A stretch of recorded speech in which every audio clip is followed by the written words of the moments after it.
Baitul Hafiz, kepada Ustaz kami silakan. Bismillahirrahmanirrahim.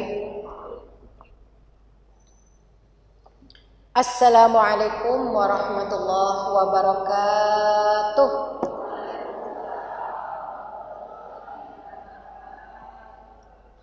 Daun salam daun keladi, yang gak jawab salam belum mandi.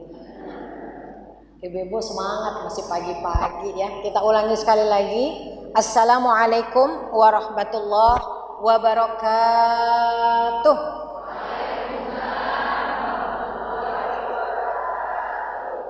Alhamdulillah, alhamdulillahirabbil alamin. Alhamdulillahilladzi an'amana bi ni'matil Islam wal iman wa allafa baina qulubina fa asbahna bi ni'matihi ikhwana. Bu Ana, saya kirim Bu Ana. Ibu minta profil udah saya kirim ya Bu, nanti aja dibacain, ada di WA ya. Ibu-ibu, para pengurus dan jamaah di Masjid As-Salam, tadi katanya taklimnya gabung-gabung ya. Khususnya kepada Ketua Majelis Taklim Masjid As-Salam, Ibu Ana, tulisannya Hajah Ana Mas'ud, dan ibu-ibu semua. Alhamdulillah wa syukurillah, la haula wa la quwata illa billah, inna lillahi wa inna ilaihi raji'un. Allahumma arham, Allahumma ighfir lahum warhamhum wa'afihim wa'fu anhum. Allahumma ighfir lil mu'minina wal mu'minat fi Filistin alladzi yamutuna fi sabilihi. Rasulullah sallallahu alaihi wasallam,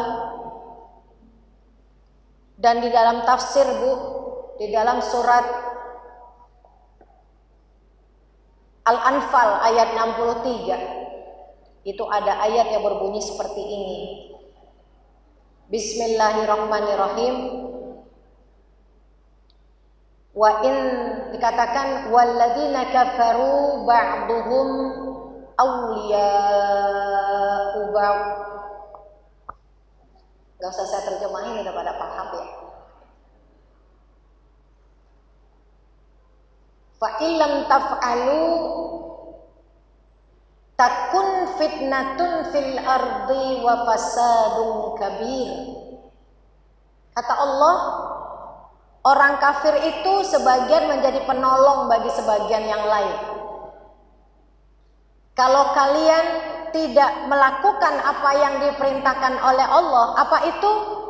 Menolong saudara-saudara kita, takun fil ardi, takun fitnatun fil ardi. Di muka bumi ini akan ada fitnah yang amat besar, wa fasadud kabir, dan kerusakan yang sangat besar. Sudah lebih dari 4.000 syahid Bu di Palestina, terutama saudara-saudara kita di Gaza. Ini merupakan akibat ketidakpedulian kita kepada Palestina, kenyinyiran sebagian dari kita. Insya Allah di sini nggak ada yang nyinyir-nyinyir ya, Bu. Halo, ini orangnya pada nggak ada, Bu Ana, pada kemana orangnya? Oh, belum sarapan. Kata Allah, orang-orang kafir itu saling tolong menolong untuk menghancurkan umat Islam. Kalau kalian tidak tolong menolong, akan terjadi fitnah di atas muka bumi dan akan ada kerusakan yang sangat besar, dan sekarang sudah terbukti. Kita perlu minta ampun kepada Allah. Nah, hari ini sebelum kita bahas kondisi yang terjadi sekarang yang lagi panas-panasnya, Izinkan dulu saya sedikit memperkenalkan diri. Saya sejak tahun 2010, ibu-ibu, saya aktif di sebuah yayasan namanya Adara Relief Internasional. Dan tahun 2000 sampai 2003 saya menjadi ketuanya. Sekarang saya bekerja di KAPIPA. KAPIPA itu adalah Koalisi Perempuan Indonesia untuk Peduli Al-Aqsa. Jadi sebelum kejadian ini, dan saya tahu kejadian seperti ini sudah banyak terulang, cuman sekarang memang yang paling besar. Tapi alhamdulillah dengan adanya kejadian ini, masyarakat banyak yang mulai melek, apalagi banyak dimuat di media sosial. Dulu-dulu ketika Gaza diserang, selalu Israel yang duluan nyerang, itu nggak muat di media sosial, sehingga banyak orang-orang yang nggak tahu. Tapi sekarang kenapa sampai Ibu Ana minta saya menyampaikan tentang Palestina? Karena alhamdulillah infonya sampai kepada kita. Ibu, kita lihat di layar, bisa kelihatan? Yang di bawah itu Indonesia, jelas banget kan ibu-ibu tahu ya? Tuh ada ibu-ibu tuh lagi taklim tuh di dalam, kelihatan. Yang di bulatan kecil itu Palestina. Palestina itu terletak di antara benua Eropa, benua Asia, dan benua Afrika. Luasnya ibu-ibu cuman 27.000 km persegi. Dibandingkan Indonesia, lihat gambarnya aja, besaran mana Indonesia sama Palestina? Indonesia jelas. Kalau lihat di peta jauh apa dekat? Dekat kalau di peta mah. Jaraknya ibu-ibu sekitar 8.445 km jarak antara Indonesia dan Palestina. Jauh apa dekat? Jauh. Kalau naik pesawat kira-kira 11 jam. Sama kayak Masjidil Haram, kita kalau ke Jeddah juga 11 jam. Ke Turki juga, karena mereka di dekat-dekat situ aja. Jaraknya jauh. Maka Palestina itu jauh di mata, seharusnya dekat di hati. Tetapi karena jarang ada, gak ada mungkin orang-orang yang menyampaikan kepada kita, atau kita tidak tahu mencari berita. Kita tidak mau mencari berita, kita bilang apaan sih ngurusin Palestina jauh-jauh. Maka dia jauh di mata, jauh di hati. Seharusnya jauh di mata, dekat di hati. Ibu-ibu, sebelah kiri itu adalah peta Palestina yang masih asli. Semuanya yang warnanya coklat itu semua milik Palestina. Ini asli, tapi di sekarang udah gak bisa kita temukan. Di situ ibu lihat ada bulatan merah. Halo? Kelihatan gak? Berarti matanya masih normal. Yang bulatan merah itu namanya kota Al-Quds. Atau kalau orang Nasrani, saudara-saudara kita orang Kristen bilangnya kota Yerusalem. Kalau orang Yahudi nyebutnya Ursalim. Kalau orang Islam nyebutnya Al-Quds, artinya kota yang suci. Disitulah ada sebuah tempat, ada situs yang tidak boleh dilupakan umat Islam, yaitu Masjid Al-Aqsa. Jadi hati-hati, Masjid Al-Aqsa itu letaknya bukan di Gaza, tapi di kota Al-Quds. Sampai sini paham? Karena ini saya akan mencoba membukakan mata ibu-ibu. Itu dia Bu, Masjid Al-Aqsa-nya. Kelihatan nggak di kotak itu? Oke, kita lanjut. Padahal kita merasa jauh, kadang kita tidak peduli. Kita selalu berdoa, ya Allah sampaikan aku ke Masjidil Haram dan Masjid Nabawi. Kita jarang berdoa minta sampai ke Masjid Al-Aqsa, terutama dalam keadaan aman. Dalam keadaan sudah kembali ke pelukan umat Islam, kita jarang. Padahal Allah Subhanahu wa ta'ala telah menyebutkan sejak lebih dari 15 abad yang lalu, Allah mendekatkan kita kepada Masjid Al-Aqsa sebagaimana Allah Subhanahu wa ta'ala mendekatkan kita ke Masjidil Haram. Adanya di dalam surat Al-Isra ayat pertama. Ibu-ibu pasti udah hafal. A'udzu billahi minasyaitonir rajim. Kalau ibu-ibu apa ikutin. Bismillahirrahmanirrahim. Subhanalladzi asra bi'abdihi laylan minal masjidil harami ilal masjidil aqsa alladzi barakna haulahu linuriyahu min ayatina innahu huwas sami'ul basir. Kok diam aja? Terpana. Allah. Kalau ibu-ibu dicondet, pose ngaji Allah. Saya tanya apa artinya? Jawabnya bareng-bareng. Nggak tahu. Subhanalladzi asra bi'abdihi. Maha suci Allah yang telah memperjalankan hambanya. Dari apa? Minal masjidil haram kemana? Ke masjidil aqsa. Alladzi barakna haulahu.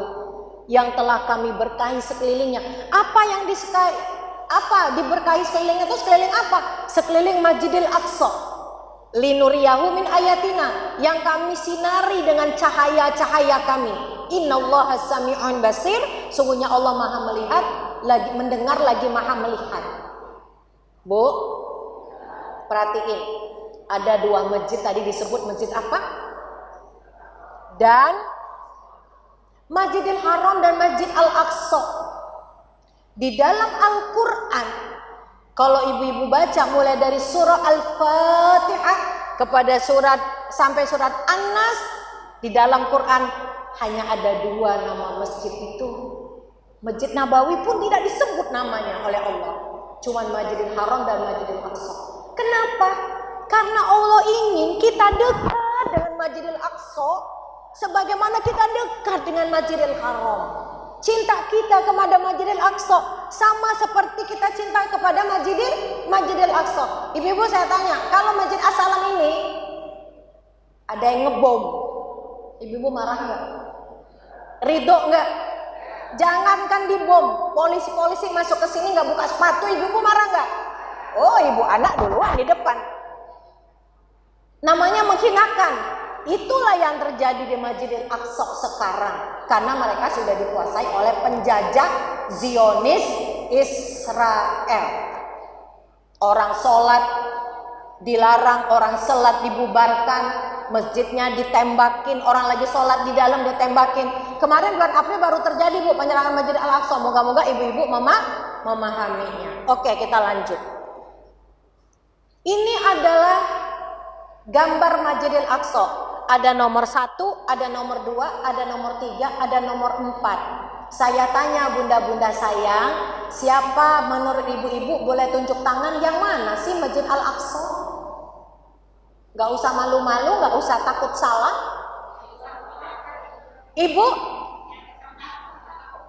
Yang warna kubah kuning? Yang nomor 2? Oke, ada pendapat yang lain? Nomor 1, ada nomor 1, ada nomor 2. Ada lagi? Nomor 1, coba kita tunjuk tangan. Siapa yang berpendapat Masjid Aqsa nomor 1, tunjuk tangan. Ya dikit banget tunjuk tangannya, pada tadi banyak. Yang berpendapat nomor 2? Ada yang pendapat lain? Dua-duanya salah. Masjid Al-Aqsa itu komplek Bu. Semua yang ada di garis hijau itu adalah Masjid Al-Aqsa. Di dalamnya ada tempat sholat. Yang terlihat di sini hanya 4 tempat sholatnya. Yang pertama namanya Masjid Al-Qibli, nomor 1. Yang kedua yang kuning Masjid Qubatus Sokhro, kubah batu. Bukan Masjid kubah emas di Cinere. Yang ketiga Musola Al-Marwani, letaknya di bawah tanah. Dulu ketika Masjid Al-Aqsa atau Palestina dikuasai tentara-tentara salib, Masjid Musola Al-Marwani dijadikan tempat untuk menyimpan kuda-kuda mereka. Yang keempat Masjid Buro, yang letaknya ada di tembok buruk. Pertanyaan berikutnya. Halo, ibu-ibu?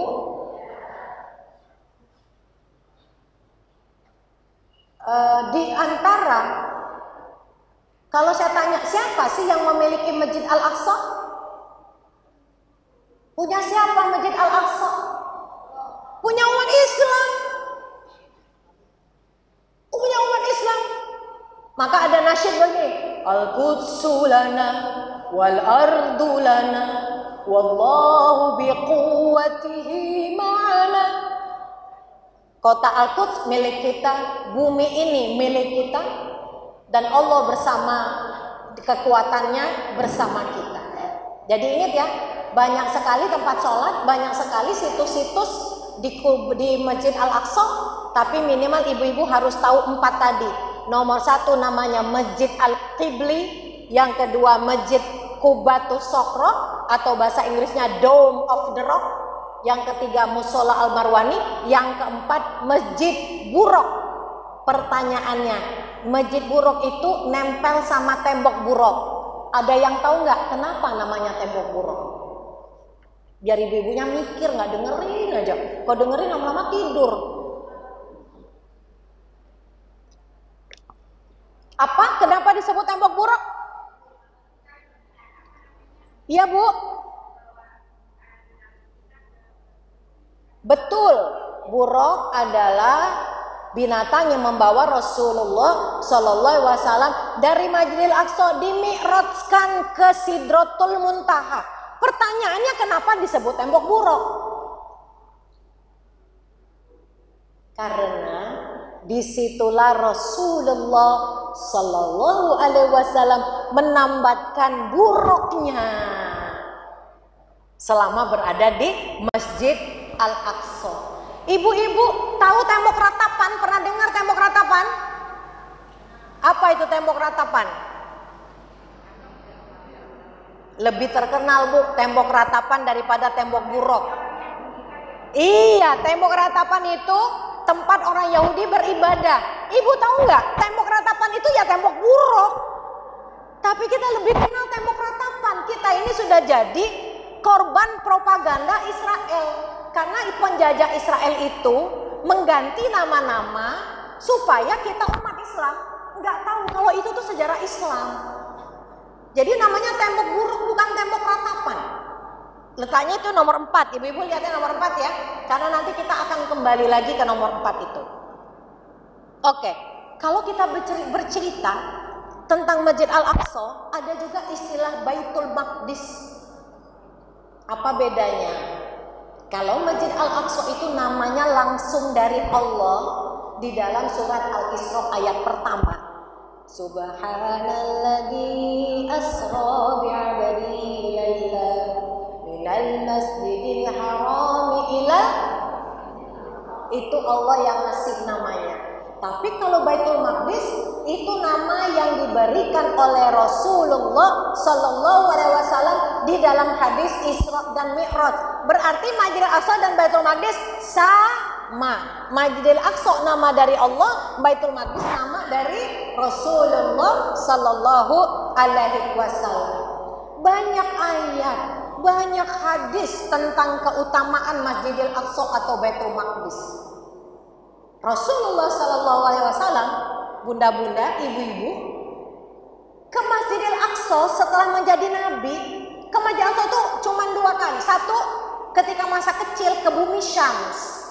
Maka kalau kita dengar Rasulullah berdagang ke bumi Syams, dulu bumi Syams itu gabungan dari 4 negara: Yordani, Palestina, Yordania, Syria, Lebanon. Apa Bu? Palestina, Yordania, Lebanon, Suriah. Kemudian dipecah-pecah oleh penjajah, oleh kolonialisme. Sebagaimana Indonesia juga dipecah-pecah dulu. Paham?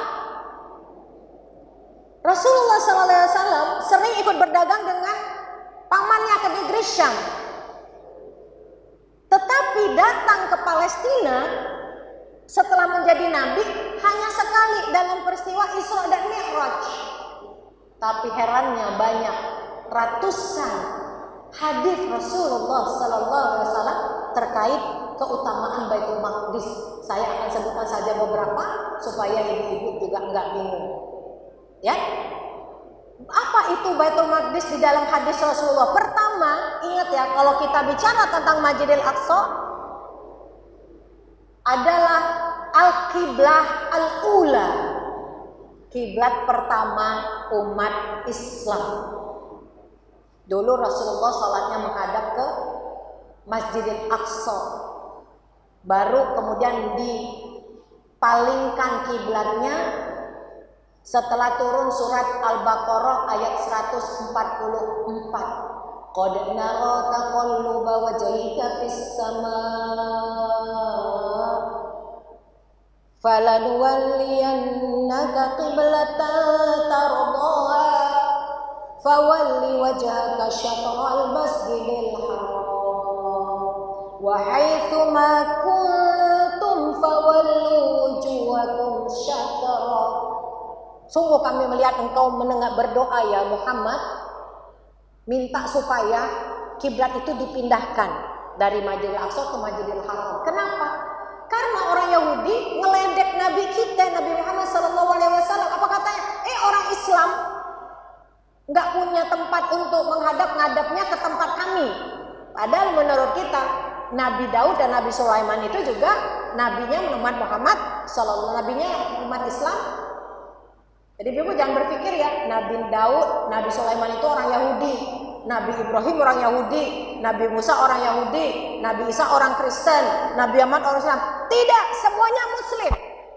Mengapa? Karena mereka tidak mengajar menyembah kepada Allah yang lain. Mereka cuma mengajar menyembah kepada Allah. Hati-hati, ini masalah akidah. Karena kalau ibu-ibu nggak kuat di sini, ibu terpengaruh dengan omongan orang di luar. Kasih aja kenapa Palestina itu sama Israel sama orang Yahudi, kan dulu nabi mereka juga di situ. Astagfirullah, berarti akidahnya mesti dibenerin. Mesti dibenerin akidahnya. Kenapa kata Allah amtakuluna inna Ibrahim wa Ismail wa Ishaq kana kanu Yahudan aw Nasara. Kul antum a'lamu amillah, kata Allah. Apakah kamu mengatakan Nabi Ibrahim, Nabi Ismail, Nabi Ishak dan keturunannya itu Yahudi dan Nasrani? Kata Allah, apa lo lebih tahu daripada saya? Wa ma kana Ibrahimu Yahudiyan wala Nasraniyan walakin kana hanifa wa ma kana minal musyrikin. Bukanlah Ibrahim itu Yahudi dan Nasrani. Dia tidak musyrik. Dia adalah seorang muslim yang lurus. Hati-hati ibu, jangan terpengaruh. Ada orang bilang gini, kenapa sih orang Palestina nggak keluar aja, kasih aja Palestina sama orang-orang Israel? Wait, tunggu dulu, belum tahu nih sejarahnya. Oke? Kiblat pertama, yang kedua, ya, Al-Masjid At-Tsani, masjid kedua yang apa bu? Masjid kedua yang dibangun di atas bumi ya Allah adalah Masjid Al-Aqsa. Ini kita tahu dari mana? Dari hadits Rasulullah Sallallahu Alaihi Wasallam. Seorang sahabat bertanya, ya Rasulullah, ayyul masjid wudi'a awwal fil ardi? Ya Rasulullah, masjid mana yang pertama kali dibangun? Kata Rasulullah, Masjidil Haram. Summa ayya Rasulullah, Masjid Al-Aqsa. Lalu apa? Masjid Al-Aqsa. Wa kam bainahuma, berapa jarak diantaranya? Kata Rasulullah, keduanya dibangun jaraknya cuma arba'una sana, 40 tahun. Maka kata para ulama, karena Masjidil Haram dan Masjidil Aqsa dibangun jaraknya cuma 40 tahun, jelas yang bangun cuma satu orang. Karena dulu orangnya panjang umurnya bu, ya enggak? Siapa yang karena itu siapa yang membangun Masjidil Haram dan Masjidil Aqsa? Saya yakin jawabannya pasti salah, kan? Ada yang bilang Ibrahim kan? Salah ibu-ibu. Yang membangun Nabi Adam alaihissalam. Nabi Ibrahim itu cuman meninggikan fondasinya saja. Fondasi Masjidil Haram.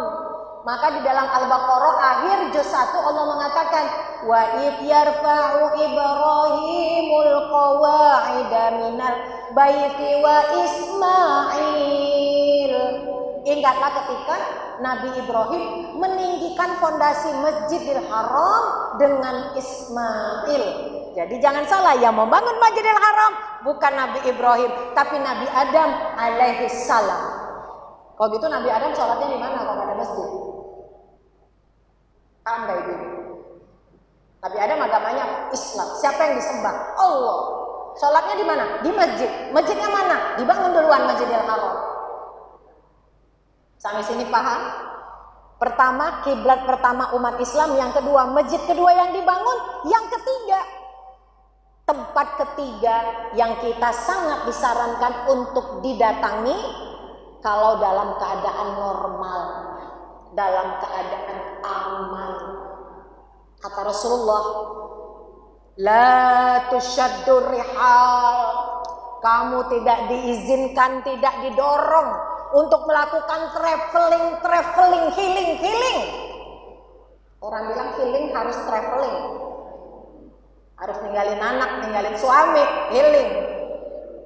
Kecuali ketika Masjidil Haram, Masjid Hadza yaitu Masjid Nabawi, ketiga Masjid Al-Aqsa. Itu sudah 3 keutamaan Masjid Al-Aqsa ibu-ibu. Kiblat pertama, masjid kedua yang dibangun, yang ketiga, tempat ketiga yang sangat diperintahkan untuk kita datangi dalam kondisi aman dan kita mampu. Ada lagi yang keempat, sholat di sana pahalanya 500 kali lipat dibanding sholat di tempat yang lain. 4, saya kasih satu bonus lagi.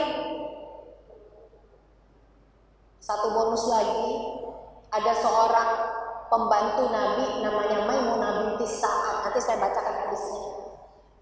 Mungkin karena sudah terlalu sering mendengar Rasulullah bercerita, Baitul Maqdis, Masjid Al-Aqsa itu begini, Masjid Al-Aqsa begini, keutamanya begini, sampai Maimunah bertanya kepada Nabi, "Ya Rasulullah, aftina bil Baitul Maqdis."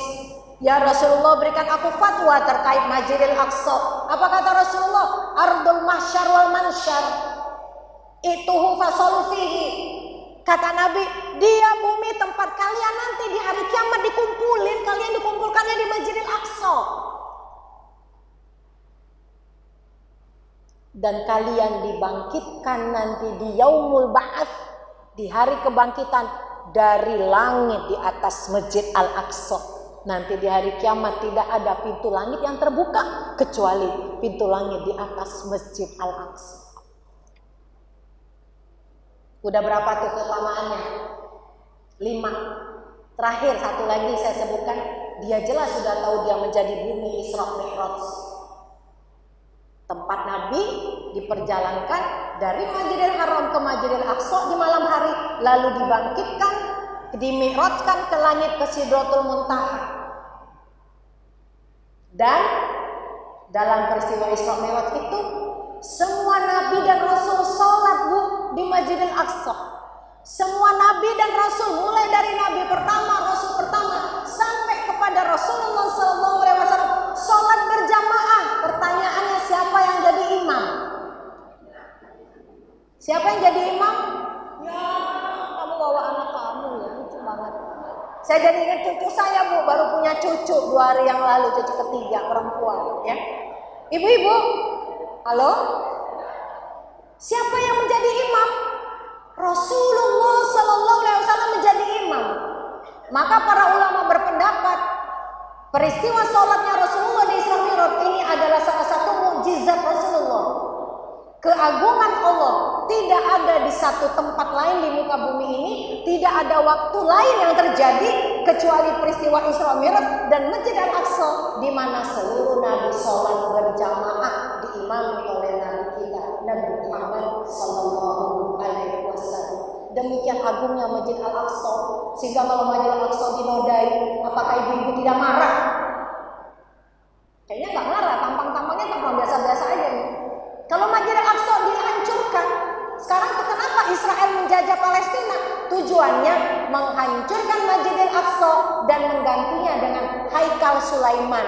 Haikal Sulaiman itu bu, ibarat Masjidil Haramnya, Ka'bahnya umat Islam, menjadi pusat peribadatan.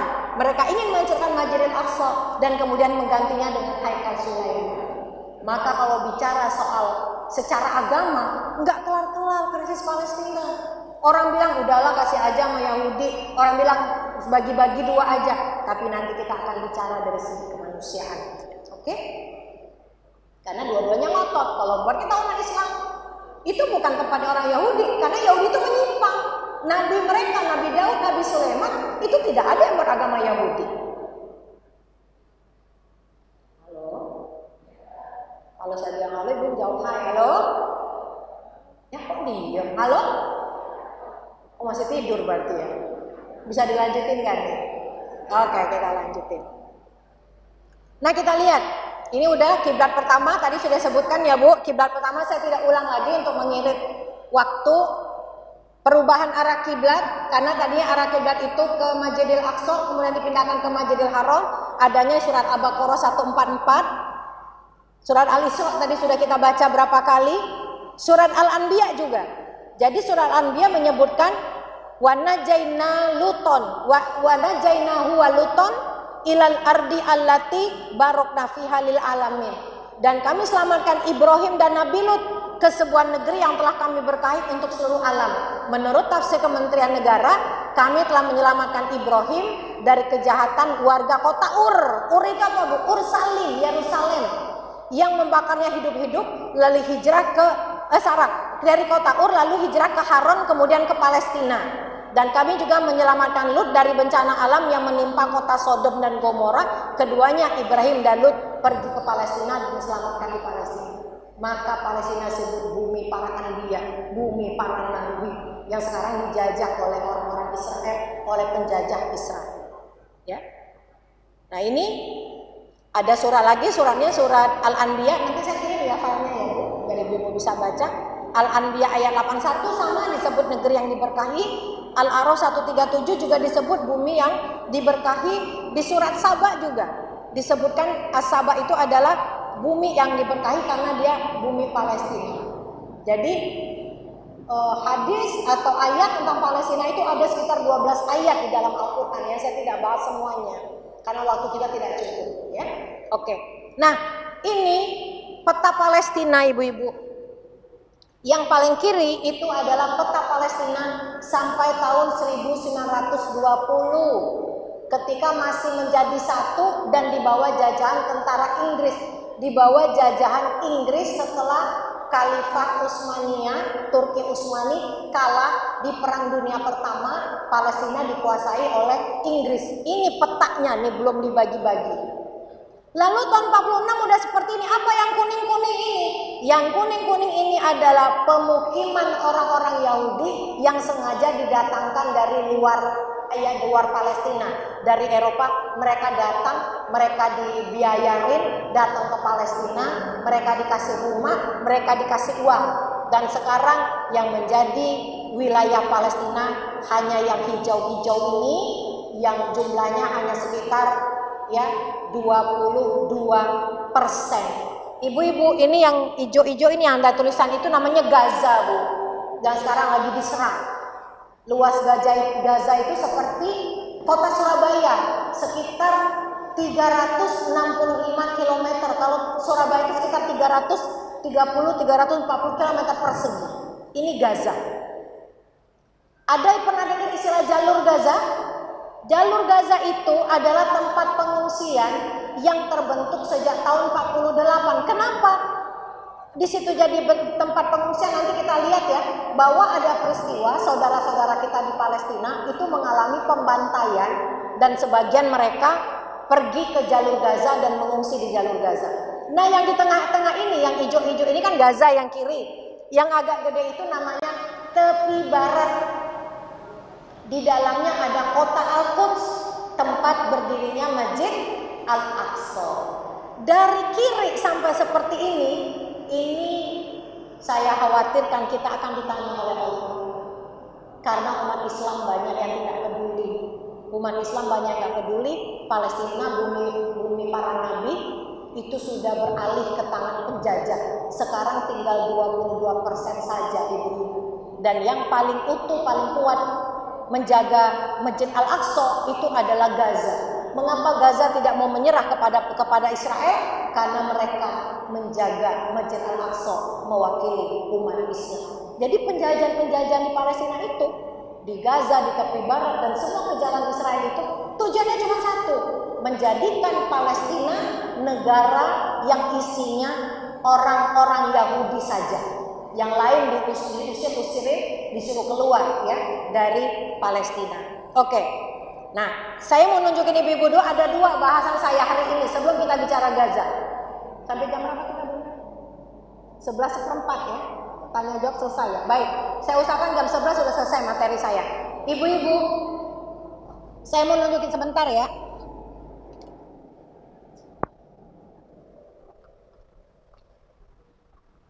Ini tepi barat, ini ada kota Al-Quds, tempatnya Masjidil Aqsa. Ini Gaza.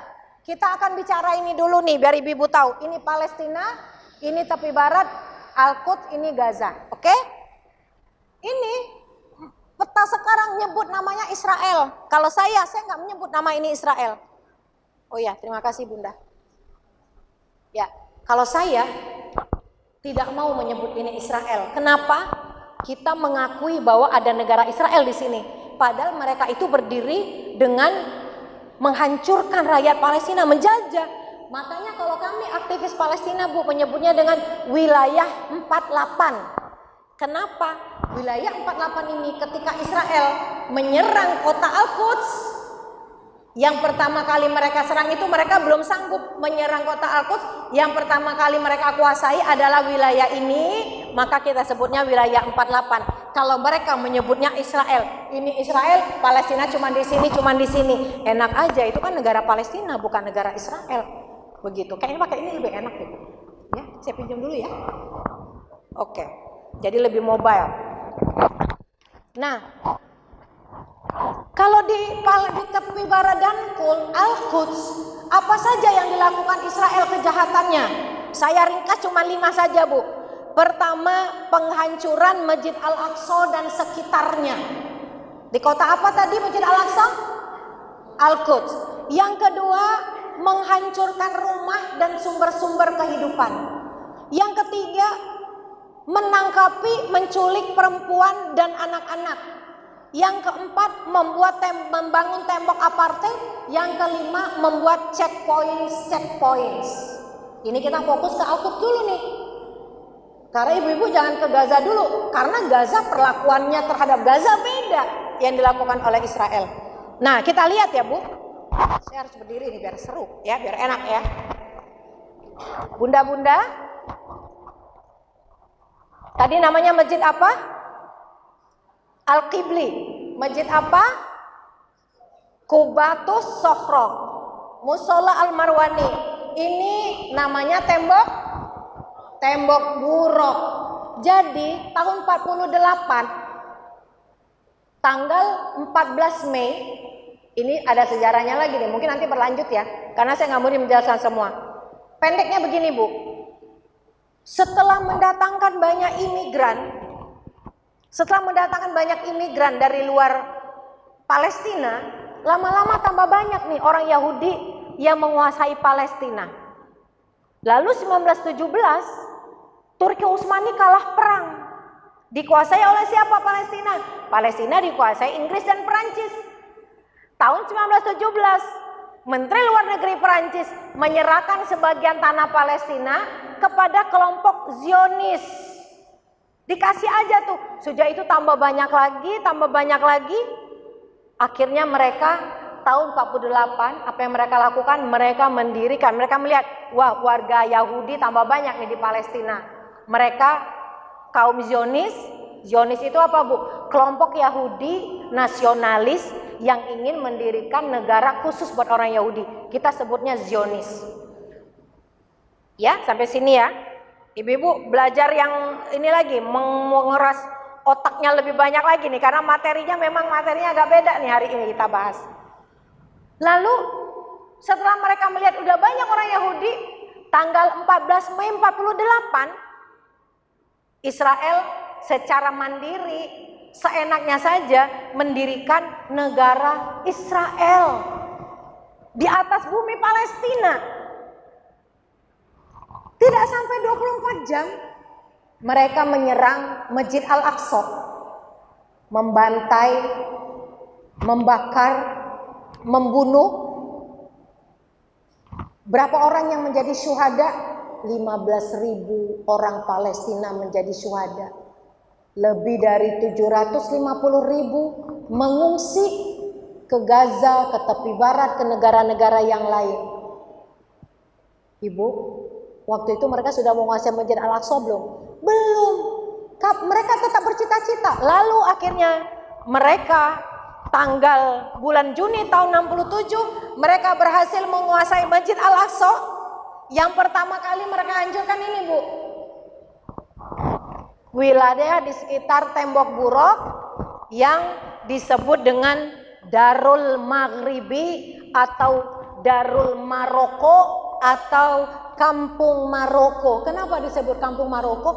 Karena itu adalah perkampungan yang diberikan sebagai hadiah oleh Salahuddin Al-Ayyubi ketika berhasil membebaskan Baitul Maqdis, karena orang Maroko membantu Salahuddin Al-Ayyubi untuk membebaskan Masjid Al-Aqsa. Ini yang pertama mereka rusak. Kita lihat nih, Bu, ya. Ini dulu nih Kampung Maroko sebelum tahun 1967. Nih, lalu pada tahun Juni 67 itu mereka menghancurkan dan langsung ngeblok wilayah itu menjadi wilayah mereka dan dijadikan pusat ibadah mereka di tembok Buraq ini. Ya.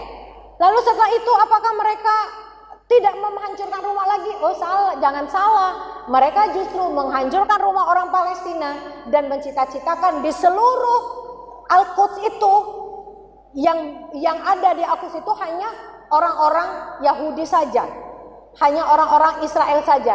Dan mereka terus mengganggu dan menghancurkan rumah orang-orang Palestina. Ini ada dua gambar, ibu-ibu lihat. Yang sebelah kiri ini adalah rumah di Gaza yang mereka bom, ngancurin rumah. Ini rumah di tepi barat dan Al-Quds mereka juga hancurkan dengan alat-alat berat. Ini terjadi sampai sekarang setiap hari selama lebih dari 75 tahun. Dari tahun 48 sampai sekarang sudah terjadi 6 kali agresi terhadap Palestina, dan ini yang paling bahaya, yang paling besar, ya. Nah, ibu-ibu, ini ada video penghancuran rumah orang Palestina oleh tentara-tentara Israel. Kita saksikan bersama-sama.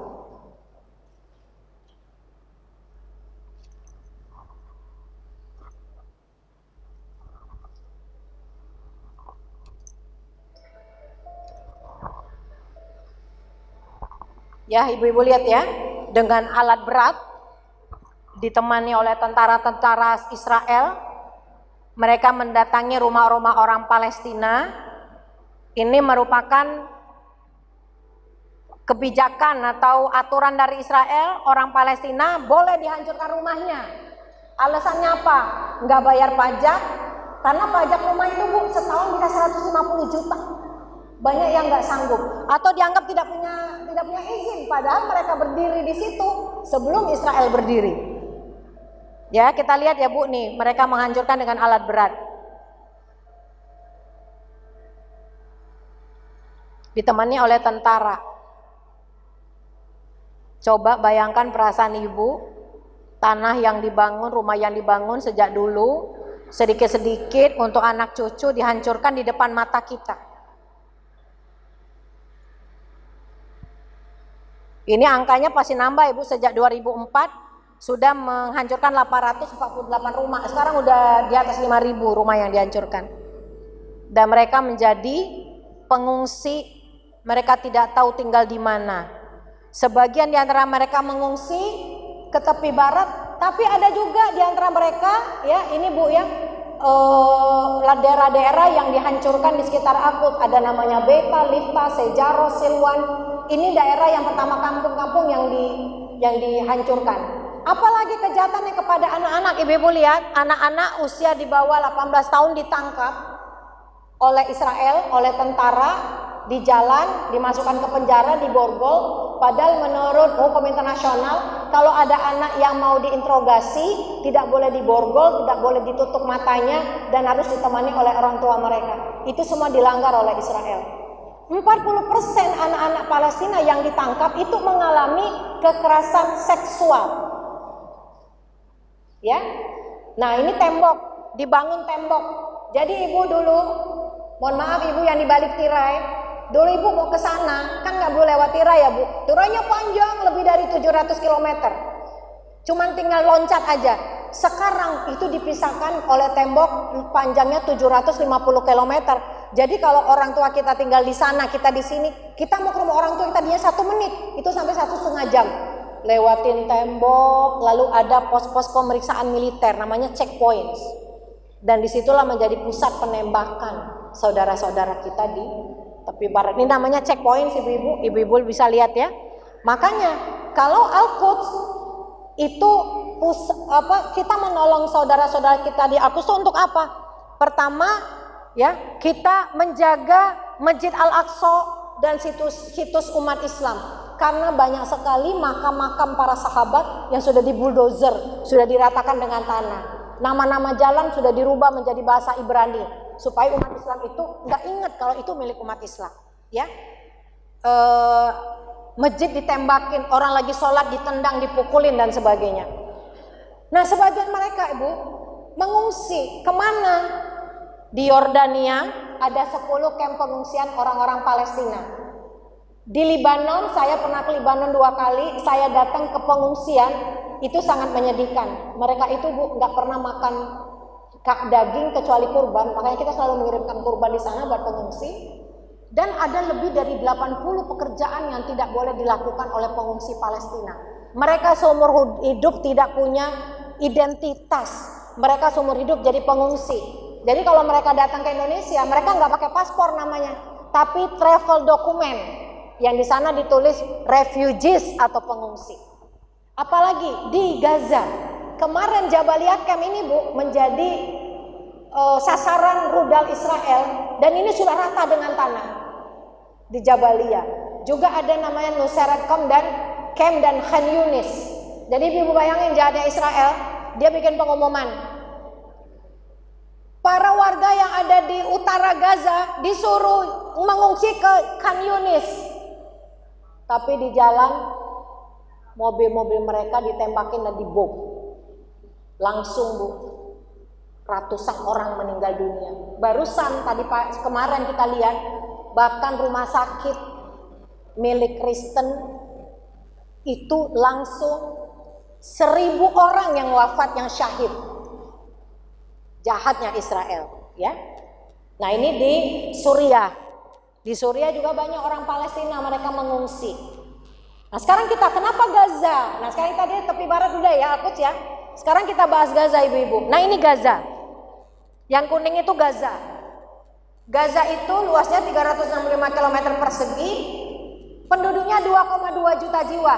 Serangan ke Gaza sekitar 12 hari ini itu sudah mengakibatkan 1 juta orang tidak punya tempat tinggal. Berarti sudah setengah penduduk Gaza sudah hilang. Ada yang mengungsi, ada yang dibunuh, ada yang mati syahid. Ya. Nah ini bahkan Israel sengaja meracuni air-air di Gaza sehingga 97% air di Gaza sudah tidak bisa diminum. Banyak anak-anak bayi yang mengalami gagal ginjal. Ibu-ibu banyak mengalami gagal ginjal. Tapi ibu tahu hebatnya Gaza? Yang nggak punya keturunan kembar bu, anaknya meninggal, dia hamil, langsung hamil 5 orang anak, 4 orang anak. Itulah kuasa Allah membantu mereka. Bahkan di Al-Quds, kita sekarang ke Al-Quds lagi, banyak laki-laki yang ditangkap, misalnya bunuh 1 tentara misalnya, dimasukkan ke penjara, disebut hukum mu'abbad. Hukum mu'abbad itu 1 tentara harus dihukum 1 tentara yang dibunuh ditawan atau ditangkap 99 tahun. Jadi kalau saya bunuh ibu tentara nih, saya tembak misalnya, atau saya lawan ibu sampai mati, saya harus dipenjara 99 tahun. Kalau 2 tentara 2 kali 99 tahun. Kalau 3 tentara 3 kali 99 tahun. Jadi banyak mereka itu jauh dari suami. Tapi hebat bu, selama suaminya di penjara ada yang 20 tahun, 15 tahun sampai sekarang udah bisa punya anak 2 dari suaminya. Caranya gimana? Diselundupkan sperma selundupan. Gimana caranya? Allahu alam. Maka kalau ada yang nanya, Bu emang bantuan ke Palestina bisa masuk? Bukankah begini saya bilang, orang Palestina itu lebih pinter daripada Israel. Kenapa mereka begitu? Karena mereka ingin melakukan ethnic cleansing, pembersihan etnis. Mereka tidak ingin orang-orang Palestina itu punya keturunan lagi dan seterusnya. Nah, ini anak-anak yang terbunuh, 66 anak yang mati syahid pada tahun 2021. Ibu ingat dulu bulan Ramadan ada agresi lagi ke Gaza, ada 66 anak yang syahid. Sekarang Bu, anak-anak yang syahid sudah lebih dari 500 orang yang sekarang ini. Ini paling dahsyat, ya. Nah, ini ada namanya Aliat Shaket. Aliat Shaket ini dia politikus Israel, dia mengatakan anak-anak itu harus dibunuh supaya dia kalau gede tidak bisa menjadi teroris. Jadi mereka menganggap orang Palestina itu membela diri mereka terhadap penjajahan, berjuang untuk membebaskan tanah air mereka, itu mereka sebut teroris. Anak-anak ini harus mati karena mereka teroris. Ibu-ibu mereka juga harus mati supaya ibunya nggak melahirkan para teroris. Ini ya di dalam dalam flyer yang kita baca ini. Nah, ini kerjasama Adara dengan beberapa NGO, ya. NGO-nya ada di Turki, ada yang di Libanon, dan kebetulan saya itu masih menjadi ketua. Ya, jadi Bu-ibu, kalau kita membantu Palestina, kita tidak cuma membantu yang ada di Gaza, yang sekarang lagi diserang habis-habisan. Tidak cuma membantu yang ada di West Bank, tidak hanya membantu yang ada di Yerusalem, tapi kita juga membantu pengungsi di Mesir, pengungsi di Yordan, pengungsi di Libanon, pengungsi di Turki Selatan, pengungsi di Saudi Arabia. Di sini yang utama, kalau Syria dan Saudi Arabia kita tidak memiliki mitranya. Kebanyakan Yordania, Libanon, Turki, dan Mesir. Nanti saya putarkan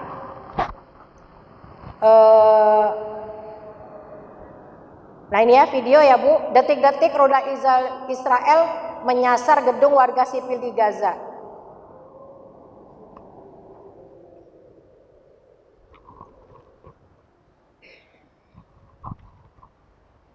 Nggak bisa ya, tunggu. Kalau nggak bisa di sini saya buka dari file aslinya. Bisa nih.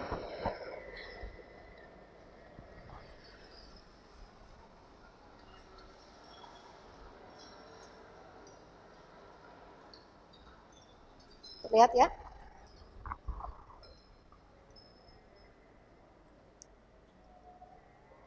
Ya, kerusakannya Ibu-ibu. Sudah lebih dari, info terakhir itu 4.000-an yang sudah mati syahid. Lebih dari puluhan ribu yang luka. Ya. Nah, ini ada lagi.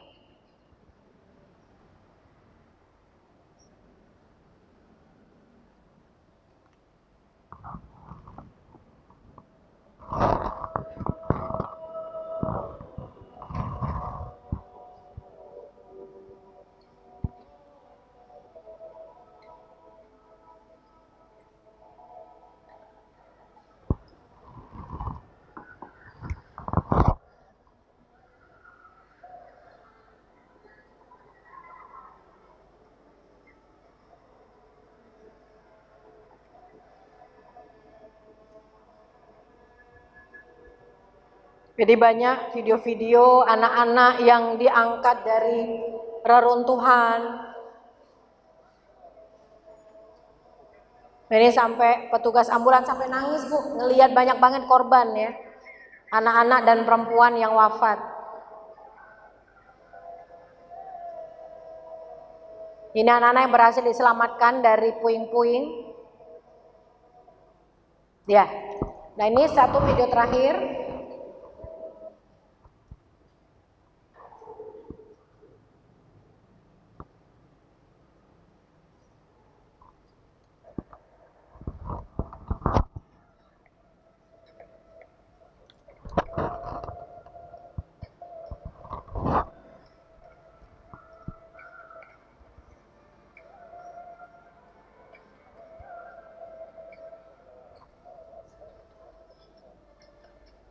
Tiga 3.000 lebih rumah hancur.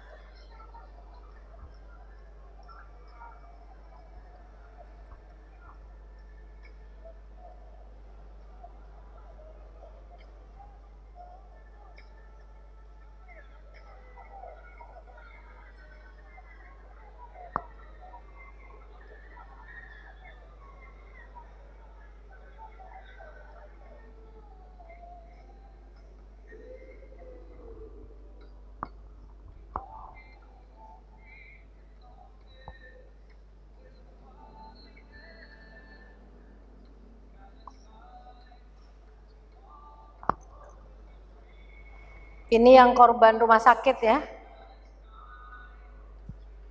Anak-anak kehilangan orang tua ya.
Jadi ada yang nanya, kita harus kembali kepada akar masalah. Mengapa ini semua terjadi?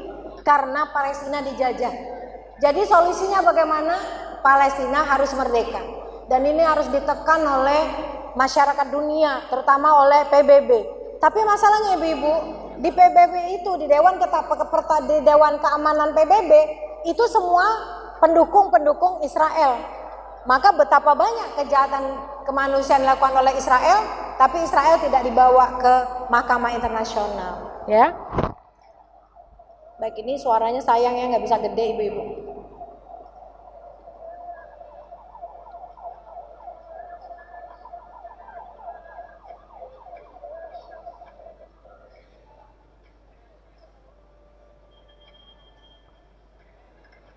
Tuh, ya.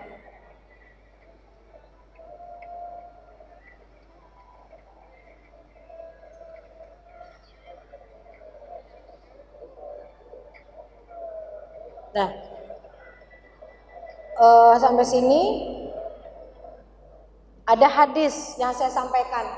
Kata Maimunah binti Sa'ad, ya Rasulullah berikan fatwa tentang Baitul Maqdis. Kata Rasulullah, bumi mahsyar wal mansyar, datangi sholat di sana. Kalau saya nggak bisa gimana ya Rasulullah? Kata Rasulullah, fatu di lauzaitan yusrajufi, kirimkan minyak zaitun, minyak terbaik. Ibu-ibu, alhamdulillah kita masih bisa sholat dengan tenang, kita masih bisa beribadah dengan tenang. Kita tidak tahu apa yang terjadi ya. Maka warga Gaza itu bisa demikian kuat karena mereka sangat dekat dengan Allah. Karena majelis-majelis ilmu, masjid-masjid itu sangat banyak, sangat hidup di sana. Semua orang tuh sudah menunggu-nunggu kematian. Makanya mumpung kita masih punya waktu, mari kita ramaikan selalu majelis-majelis ilmu. Kita dekatkan diri kita kepada Allah Subhanahu wa taala. Dan saat ini sangat penting bagi kita untuk berdoa buat saudara-saudara kita. Maka hari ini saya mengajak ibu-ibu mengirimkan donasi terbaiknya untuk saudara-saudara kita di Palestina, untuk saudara-saudara kita di Gaza. Insya Allah ibu-ibu, 1 rupiah, 2 rupiah, berapapun yang ibu berikan, ini akan sangat bermanfaat. Dan insya Allah, ya ditanya, saya pernah tanya pada Sese, sebetulnya Palestina ini masalah apa? Kata ada guru saya mengatakan, Palestina ini masalah Palestina adalah masalah beribadah, menghambakan diri kepada Allah. Karena apa? Palestina sudah disebut di dalam Al-Quran, Palestina sudah disebut di dalam hadis-hadis Rasulullah. Barang siapa kita mengaku beriman kepada Allah dan Rasulnya, malaikat juga tentu kita memberikan donasi-donasi terbaik insya Allah. Dan tidak sampai sini saja ibu-ibu, saya juga akan mengirim rekening nanti kepada Ibu Ana, ibu-ibu yang hari ini tidak bawa uang, atau ibu-ibu mau ngobrol dulu sama suami, atau ingin memberi lagi lebih banyak, insya Allah bisa lewat transfer rekening ya. Mari, ada sholawat ya dari ibu-ibu, silakan. Assalamualaikum warahmatullahi wabarakatuh. Waalaikumsalam warahmatullahi wabarakatuh. Terima kasih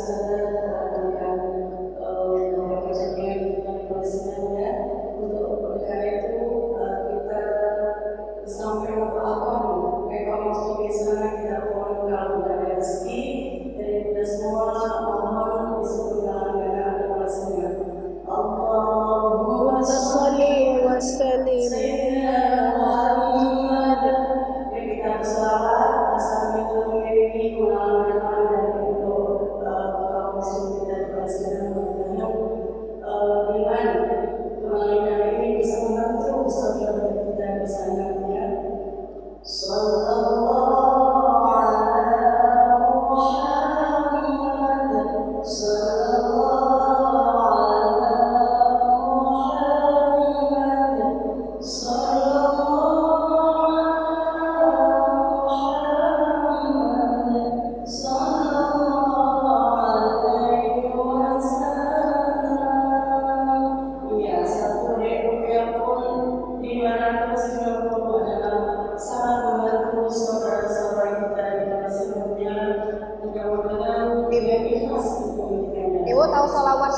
Sahabat Azhar tahu ya? Tahu nggak? Allahumma sholli ala Sayyidina Muhammad wa azghil lil zalimin bil zalimin. Allahumma sholli ala Sayyidina Muhammad wa azghil lil zalimin bil zalimin wa akhrijna min bainihim salimin wa ala alihi wa sahbihi ajma'in. Sama-sama Bu. Allahumma sholli ala Sayyidina Muhammad wa asghil lil zalimin bil zalimin. Allahumma sholli ala Sayyidina Muhammad wa asghil lil zalimin bil zalimin wa akhrijna min bainihim salimin wa ala alihi wa sahbihi ajma'in. Allahumma shalli ala sayyidina Muhammad wa ala alihi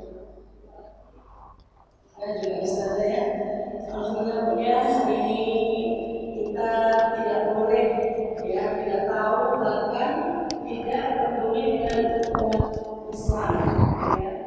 Jadi kita selalu bersaudara begitu ya, enaknya ya, saudara-saudara kita umat Islam yang di Palestina ya, begitu mau sholat susah ya, tapi di sana Bu, untuk belajar Quran hafalan itu semangat dalam kondisi peperangan. Nah sekarang tinggal kita di sini bagaimana Bu? Di sini aman, nyaman, tapi berlengah ya. Misalnya ke Masjid Salem berat, sholat di masjid berat ya, tadarus di masjid berat, padahal kondisi aman nyaman. Masya Allah ya. Makanya Bu, tadi Ustazah juga mengimbau kita istilah makmurkan masjid kita yang dekat ya, terutama di Masjid As-Salam ini. Alhamdulillah fasilitas sudah enak, ikut dengan pemanis dingin ya Bu ya, tinggal apa? Tinggal menimba ilmu gitu ya. Semoga kondisi di Indonesia ini nyaman, aman Bu ya, sehingga kita bisa berdakwah ataupun menuntut ilmu dengan baik, yaitu di rumah-rumah Allah. Mari kita melakukan bersama-sama ya, karena masjid ini adalah rumah Allah. Kita sebagai umat Islam harus memakmurkannya. Kalau tidak kita, siapa lagi Bu? Alhamdulillah kalau orang Islam yang mengisinya, alhamdulillah ya. Yuk kita sama-sama melakukan masjid dimanapun rumah Allah ya, Masjid Asy-Syuhada, Masjid As-Salaf ataupun masjid kita ramaikan, kita makmurkan, kita isi di dalamnya ya, dengan tambah bersilaturahmi insyaallah ya. Umat Islam akan selalu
agar Allah Subhanahu wa taala memberikan kita hati yang lembut, akidah yang lurus, agar Allah apakah yang benar itu benar, yang salah itu salah, dan Allah berikan kita kekuatan untuk membantu saudara-saudara kita.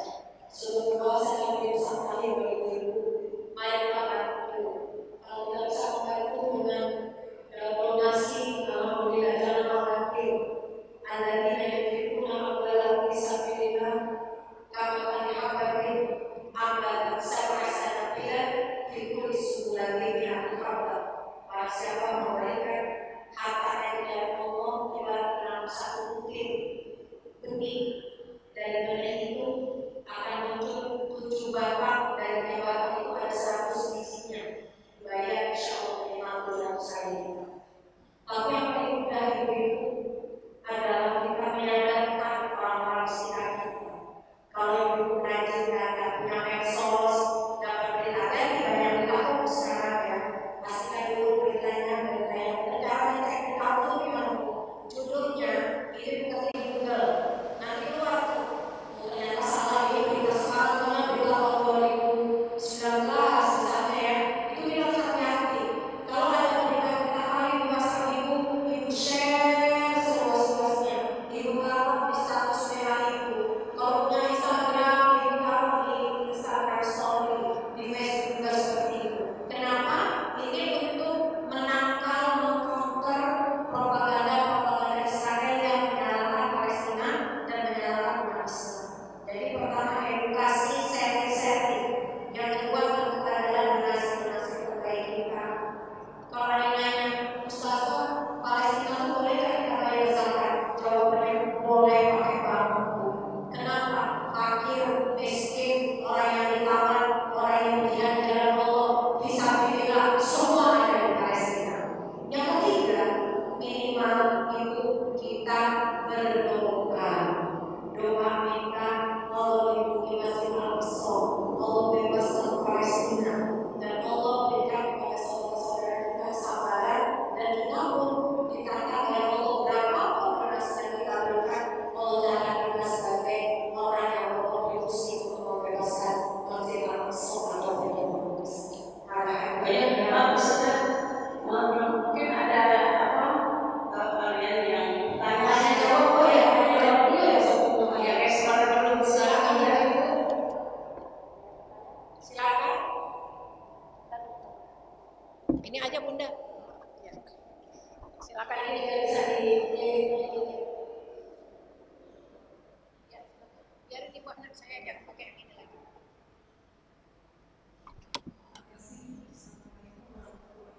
Waalaikumsalam warahmatullahi wabarakatuh.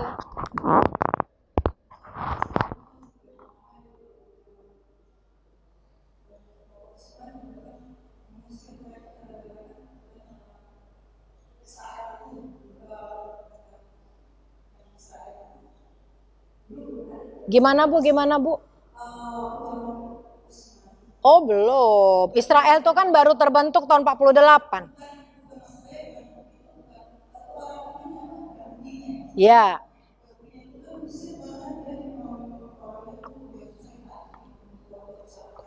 Eksklusif, ya.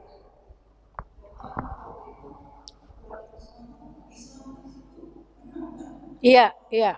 Turki Utsmani. Iya.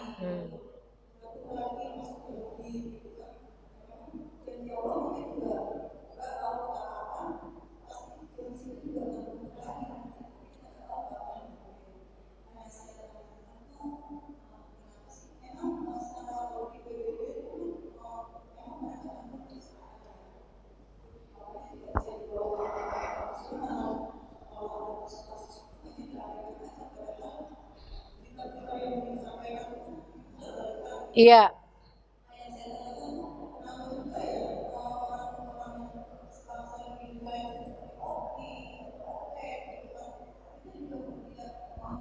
Iya.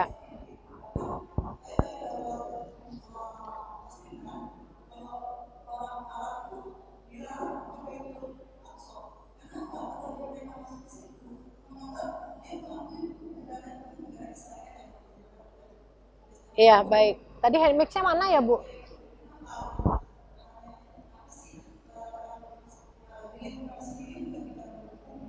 Iya, baik. Saya boleh pinjam ini nggak nyala nih mic-nya? Nggak. Iya.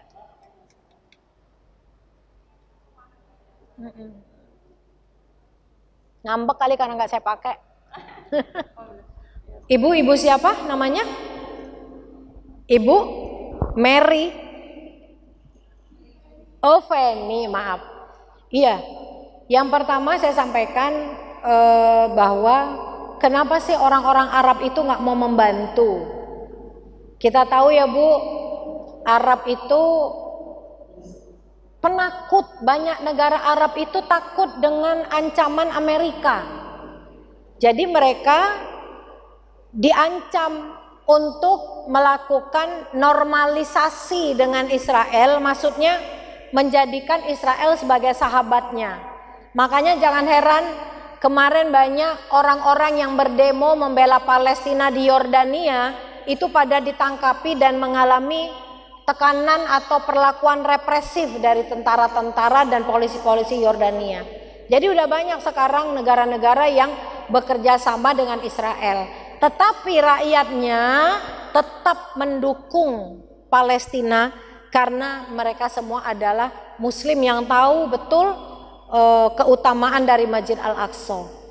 Yang kedua, orang Arab sendiri banyak yang dilarang. Nah, ini saya katakan ke Masjidil Aqsa.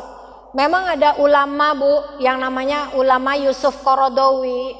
Itu secara spesifik menyebut Malaysia, Indonesia, Tunis, Pakistan, negara-negara yang mayoritas Islam itu disarankan tidak melakukan wisata ke sana. Kenapa? Karena itu akan menjadi citra bagi dunia bahwa orang Islam itu mendukung, negara Islam itu mendukung penjajahan di sana, gitu. Jadi memang dan ke sana pun nggak gampang gitu, karena untuk ke sana itu kita dapat visa dari Israel ya, kita bayar ke negara Israel. Bahkan kita ke sana pun ya banyak orang bilang gini, oh saya dari Al-Aqsa aman-aman aja kok. Ya iya jelas, karena orang turis yang datang ke sana sudah diatur jalannya, harus ke sini. Mereka tidak mungkin melewati tempat-tempat yang dimana di sana terjadi kejahatan, kekerasan, pelecehan buat orang-orang Muslim yang beribadah di Masjid Al-Aqsa. Begitu kira-kira, ya Bunda. Baik ibu-ibu, ada lagi yang mau ditanyakan?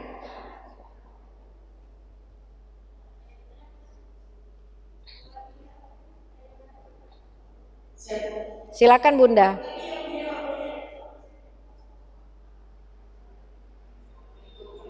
Iya, waalaikumsalam warahmatullahi Bunda.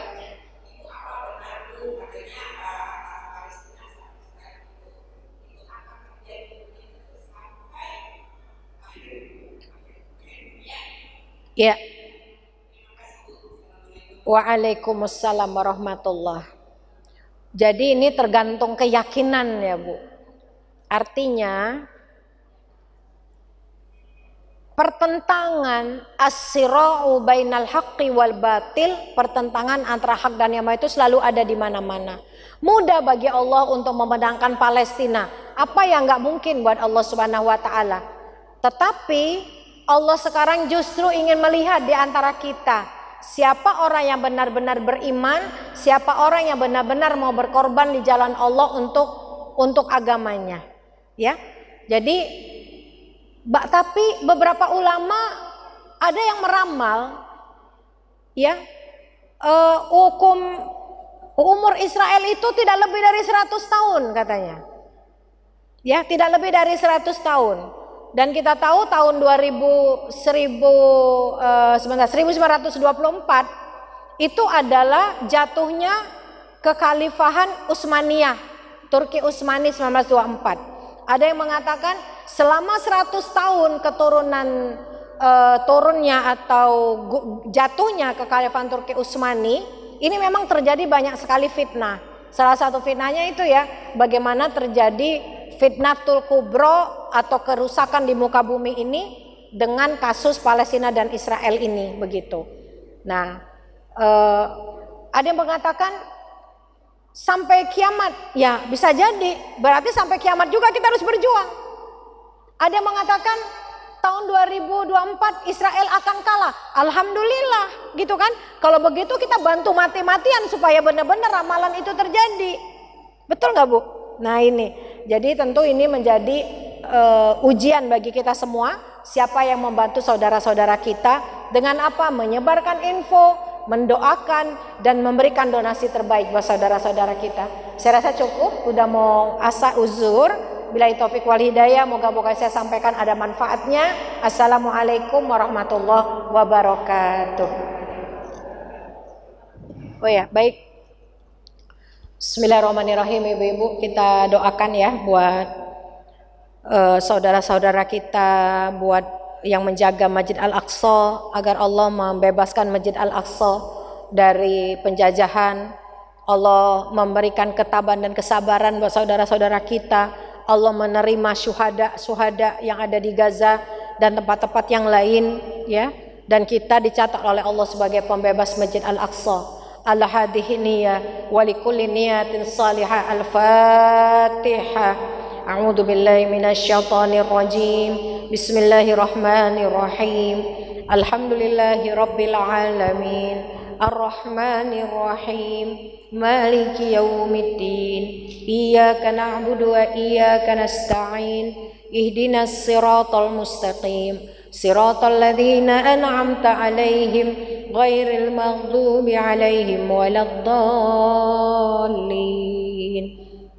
Bismillahirrahmanirrahim. Alhamdulillahi rabbil alamin. Hamdan na'imin, hamdan syakirin, hamdan yuwafi ni'amahu wa yukafi'u mazida. Ya Rabbana lakal hamdu kama yanbaghi li jalali wajhika wa li 'azimi sultanik. Allahumma la tada' lana dhanban illa ghafarta wa la hamman illa farajta wa la maridan illa syafaita ولا حاجة من حوائج الدنيا والآخرة إلا قضيتها يا أرحم الراحمين. أستغفر الله العظيم. Sama-sama istighfar ibu-ibu. أستغفر الله العظيم. أستغفر الله العظيم. اللهم انصر إخواننا في فلسطين. اللهم انصر إخواننا والمؤمنين والمؤمنات في فلسطين وفي غزة. اللهم حرر المسجد الأقصى. اللهم حرر المسجد الأقصى. اللهم حرر المسجد الأقصى. اللهم زلهم. اللهم زلهم ودمرهم. اللهم زلهم ودمرهم. اللهم ربنا جعلنا من الذين يرابطون بالبيت المقدس. اللهم تقبل منا صلاتنا وصيامنا وقيامنا وخشوعنا ودعوتنا.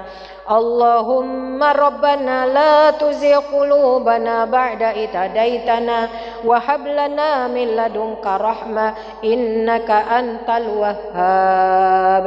اللهم ارحمنا بالقرآن واجعله لنا إماما ونورا وهدى ورحمة.